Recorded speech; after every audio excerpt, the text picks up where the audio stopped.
Hello दोस्तों, स्वागत है हमारे यूट्यूब चैनल में। आज की इस वीडियो में मैं आप लोगों को रसायन विज्ञान यानी केमिस्ट्री में परमाणु संरचना एटॉमिक स्ट्रक्चर पढ़ा रहा था। तो इससे पिछले वीडियो में मैं आप लोगों को रदरफोर्ड मॉडल पढ़ा दिया था, तो आज उसके आगे पढ़ेंगे। तो चलिए स्टार्ट करते हैं। आज का जो टॉपिक है वह है हमारा रदरफोर्ड के अनुसार परमाणु के नाभिक में क्या स्थित रहता है?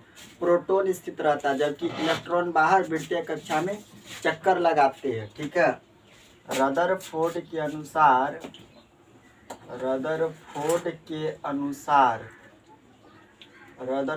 के अनुसार परमाणु के नाभिक में रदरफोर्ड के अनुसार परमाणु के नाभिक में क्या रहता है? प्रोटॉन रहता है। क्या रहता है? प्रोटॉन रहता है, जबकि इलेक्ट्रॉन बाहर चक्कर लगाते हैं। जबकि इलेक्ट्रॉन बाहर चक्कर लगाते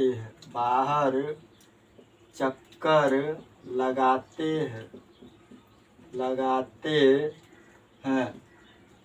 अब इसको समझिए। रदरफोर्ड ने क्या बताया कि परमाणु का जो नाभिक होता है ना, यानी जो केंद्रक होता है, उसमें केवल प्रोटॉन रहता है। ठीक है।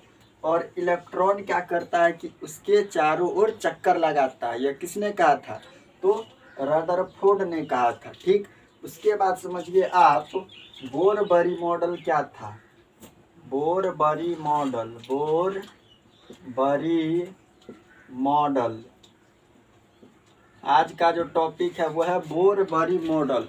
बोरबरी मॉडल किसने दिया? तो इसे नील्स बोर ने दिया। किसने दिया? इसे नील्स बोर ने दिया था।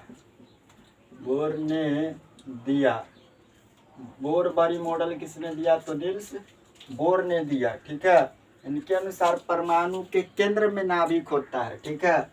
इसके अनुसार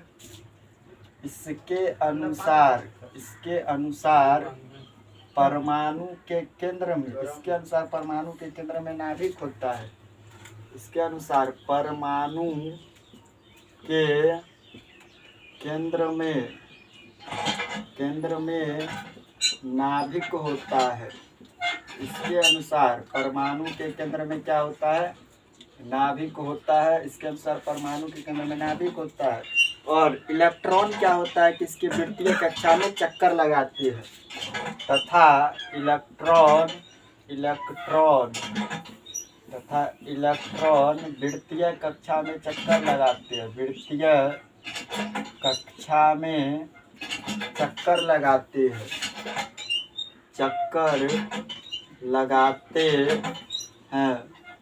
तथा इलेक्ट्रॉन क्या करते हैं? वृत्तीय कक्षा में चक्कर लगाते हैं। अब इसको समझिए। बोरबरी मॉडल क्या है? बोरबरी मॉडल किसने दिया था? तो नील्स बोर ने। किसने? नील्स बोर ने दिया। और नील्स बोर के अनुसार परमाणु के केंद्र में क्या होता है? परमाणु के केंद्र में नाभिक होता है, यानी न्यूक्लियस केंद्रक होता है। परमाणु के केंद्र में नाभिक होता है, तथा इलेक्ट्रॉन क्या करता है कि वृत्तीय कक्षा में चक्कर लगाता है। ठीक है। इलेक्ट्रॉन क्या करता है? वृत्तीय कक्षा में चक्कर लगाता है। ठीक। उसके बाद समझिए, इलेक्ट्रॉन वृत्तीय कक्षा में चक्कर लगाता है। जब इलेक्ट्रॉन अपनी मूल कक्षा में उपस्थित होता है, जब इलेक्ट्रॉन अपनी मूल कक्षा में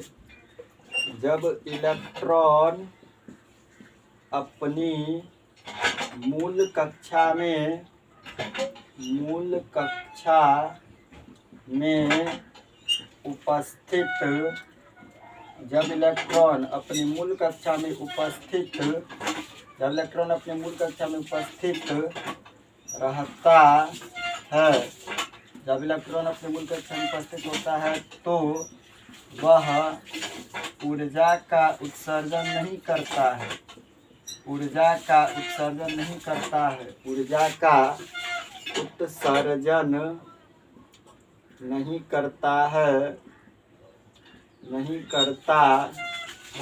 अर्थात उसके ऊर्जा में कोई परिवर्तन नहीं होता है।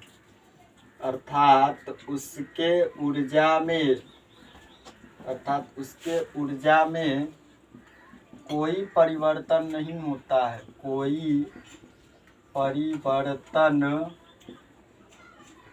नहीं होता है, अर्थात उसकी ऊर्जा में कोई परिवर्तन नहीं होता है।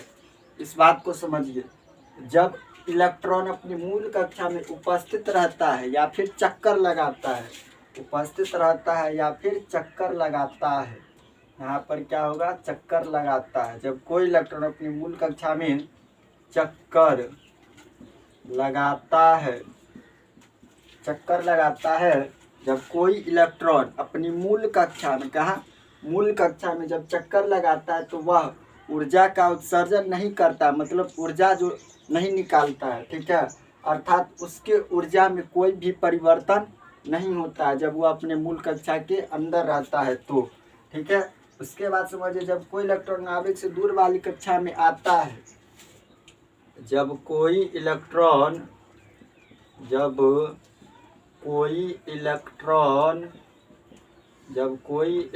नाभिक से दूर वाली कक्षा में आता है, नाभिक से दूर वाली कक्षा में आता है, जब कोई इलेक्ट्रॉन नाभिक से दूर वाली कक्षा में आता है, अर्थात निम्न कक्षा से उच्च कक्षा में, अर्थात नीचे से ऊपर, अर्थात निम्न कक्षा से उच्च कक्षा में, अर्थात निम्न कक्षा से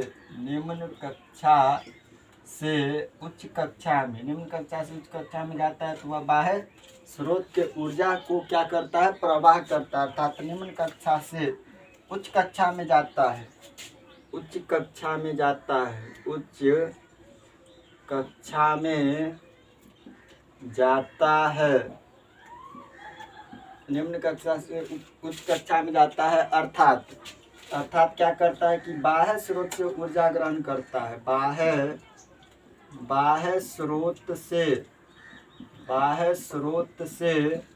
ऊर्जा ग्रहण करता है, अर्थात बाह्य स्रोत से ऊर्जा ग्रहण करता है, अर्थात उसकी ऊर्जा क्या होती है, बढ़ जाती है, अर्थात उसकी ऊर्जा बढ़ जाती है, अर्थात उसकी ऊर्जा क्या होती है, बढ़ जाती है, उसकी ऊर्जा बढ़ जाती है, अर्थात उसकी ऊर्जा बढ़ जाती है।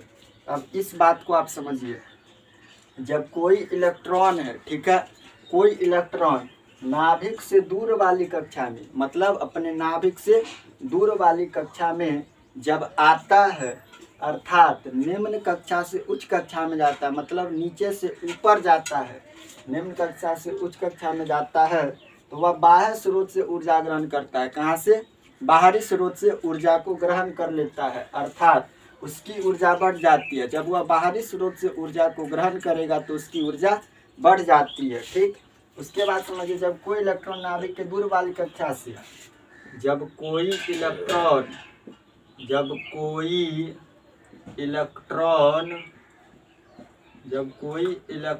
नाभिक से दूर वाली कक्षा में,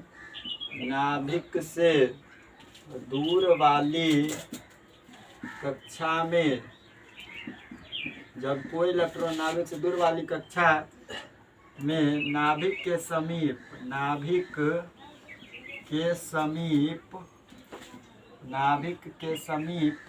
वाली कक्षा में आता है, तो वह ऊर्जा का उत्सर्जन करता है। जब कोई इलेक्ट्रॉन नाभिक के दूर वाली कक्षा से नाभिक के समीप वाली कक्षा में आता है, नाभिक के समीप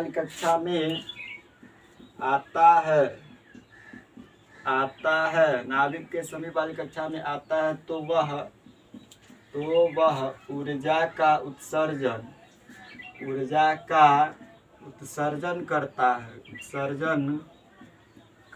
है, अर्थात उसकी ऊर्जा में कमी आती है, उसकी ऊर्जा में क्या होती है, कमी आती है, अर्थात उसकी ऊर्जा में कमी आती है, उसकी ऊर्जा में कमी आती है, कमी आती है।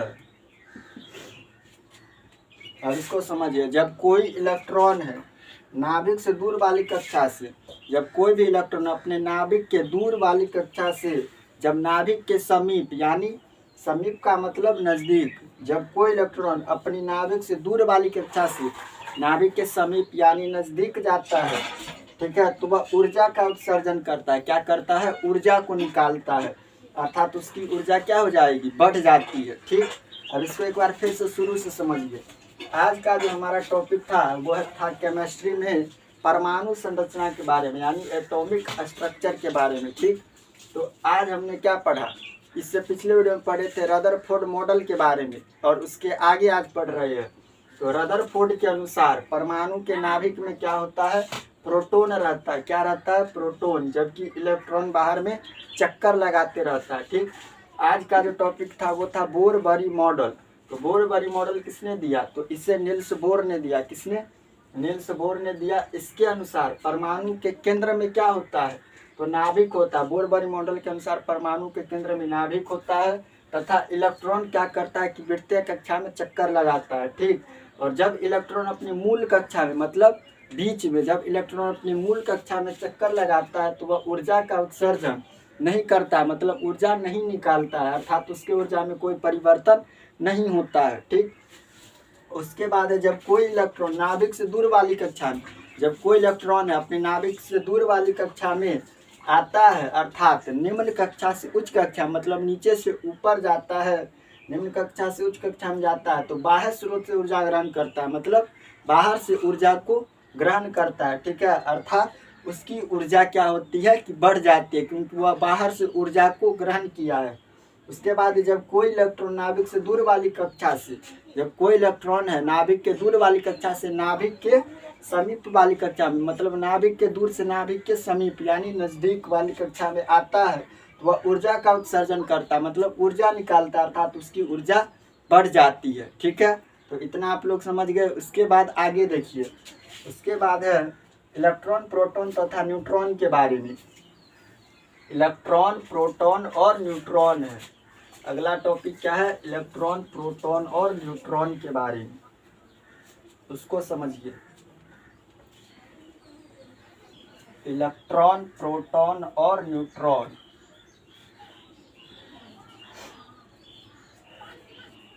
अगला जो टॉपिक है वह है हमारा इलेक्ट्रॉन, इलेक्ट्रॉन, प्रोटॉन तथा न्यूट्रॉन, इलेक्ट्रॉन, प्रोटॉन और न्यूट्रॉन के बारे में। तो इलेक्ट्रॉन की खोजकर्ता किसने किया था? इलेक्ट्रॉन की खोज तो जे थॉमसन ने। इलेक्ट्रॉन, पहला क्या हमारा इलेक्ट्रॉन है, इलेक्ट्रॉन का जो खोजकर्ता था वो किसने किया था? तो जे थॉमसन ने। किसने? जे थॉमसन ने किया था। इलेक्ट्रॉन की खोज किसने किया था? जे थॉमसन ने। और इलेक्ट्रॉन पर कौन सा चार्ज होता है? तो ऋण आवेश। क्या होता है? ऋण आवेश, यानी माइनस का चार्ज होता है। इलेक्ट्रॉन पर ऋण आवेश होता है, यानी माइनस का चार्ज। ठीक है, दूसरा में क्या है? प्रोटॉन है। प्रोटॉन की खोज किसने किया था? तो प्रोटॉन की खोज किसने किया था? गोल्डस्टीन ने। प्रोटॉन की खोज गोल्डस्टीन ने किया था। कौन? गोल्डस्टीन ने। और प्रोटॉन पर कौन सा चार्ज होता है? तो धनावेश, यानी पॉजिटिव होता है, प्लस का चार्ज। प्रोटॉन पर कैसा चार्ज होगा? धनावेश होगा। ठीक है, उसके बाद है न्यूट्रॉन। न्यूट्रॉन की खोज किसने किया था? तो जेम्स चैडविक ने। किसने? जेम्स चैडविक ने किया था न्यूट्रॉन का खोज। और न्यूट्रॉन पर कोई चार्ज नहीं होता है, यानी नो चार्ज होता है। ठीक है, नो चार्ज। तो इलेक्ट्रॉन यहाँ पर क्या है? खोजकर्ता। ठीक है, और इधर है आपको आवेश।